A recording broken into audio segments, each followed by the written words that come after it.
When asked why so many of the hydrants in the Palisades ran out of water, Governor Newsome said the local folks are trying to figure that out. Yeah, you got to do that before the fire.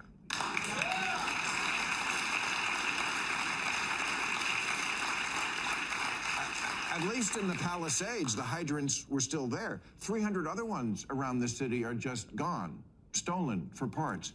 One of the 3 reservoirs for the Palisades was offline at the one time of year when it was most needed.